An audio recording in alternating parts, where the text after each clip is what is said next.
And this is straight off of Bleeding Heartland. I want to encourage everybody to go to bleedingheartland.com, folks, and subscribe. You can get these feeds free. And this is what's at the top of the feed today. And it says, breaking Americans for Prosperity. Iowa announces first round candidate endorsements for the Iowa state legislature. The Koch-backed group taking sides in Iowa House GOP primaries, if you can believe that. That's there. I mean, they got big bucks, folks. They're getting involved in this.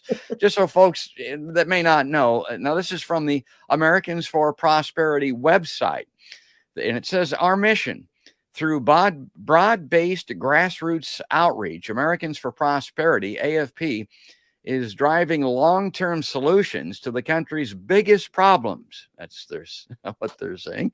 AFP activists engage friends and neighbors on key issues and encourage them to take an active role in building a culture of mutual benefit where people succeed by helping one another. God, that sounds great.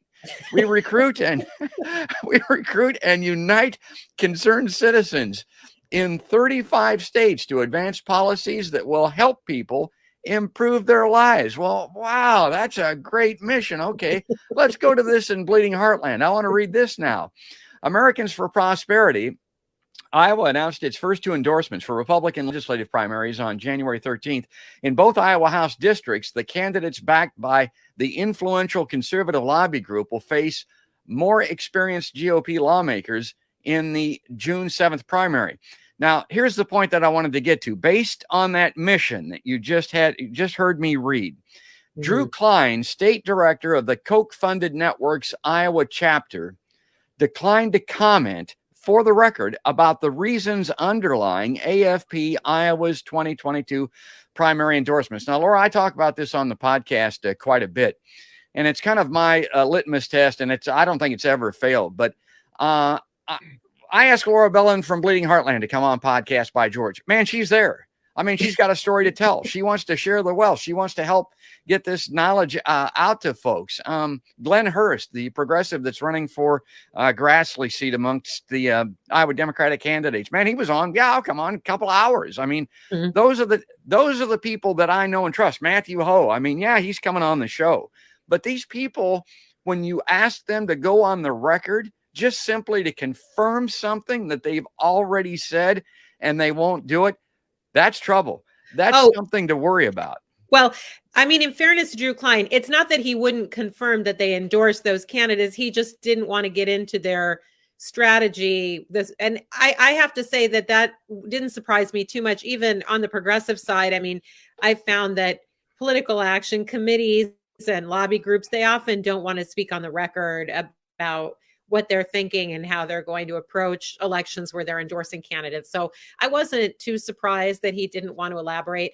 The main reason I asked him, I could figure out one of those races, I could figure out on my own pretty easily why Americans for Prosperity wasn't for the incumbent Dennis Bush. But the other one surprised me because Lee Hein, who is not the candidate that they're endorsing, is the chairman of the Ways and Means Committee, which is the tax writing committee, and taxes are one of their absolute top issues. So I thought, well, what is going on there? Is there some way that Lee Hein has been at odds with AFP's agenda on taxes that I'm not aware of? That because normally, if a group like that is going to endorse in the primary, they would endorse the more senior person, not the first term guy. They would endorse the person who already has a powerful committee chairmanship. You know, it always reminds me, and I guess this is my own personal bias, but I tell folks, they've heard me talk on the podcast before when I was at WHO, you know, I was a breaking news guy. I was kind of the live line guy there. And I covered, I was an ambulance chaser to a certain respect. I mean, I covered the police and fire departments and the breaking news coming from there. Well, the political season would roll around and they'd send me out to cover some politics. And I didn't mind doing that. I'll never forget going to like the Hotel Fort Des Moines. There was an event there. And there was a guy, and I can't even remember his name because he didn't succeed. But the Republicans had put up somebody to run against, I think, Tom Harkin. And I was coming down the hallway with my mic flag there. I think I was live at the time to interview this guy or just to ask him a question, you know. And he was like, I mean, putting up his hands and making faces and doing all this stuff, scared. What are you afraid of? I mean, you're a politician. This is an opportunity on a statewide radio station to speak to your constituency. You don't want to talk. You don't want to answer one question. No, not if it wasn't prepared in advance, not if it wasn't recorded. This guy wasn't going to have any part of it. And again, I get what you're saying, but I look at this and think, if that American for Prosperity group outfit is what they profess to be in that mission statement, they ought to be willing to go on anytime, anywhere. But I can guarantee you, if I contacted those guys and asked them to come on the show, anybody with their organization, there'd be a bunch of questions like, who are you? Who are you affiliated with?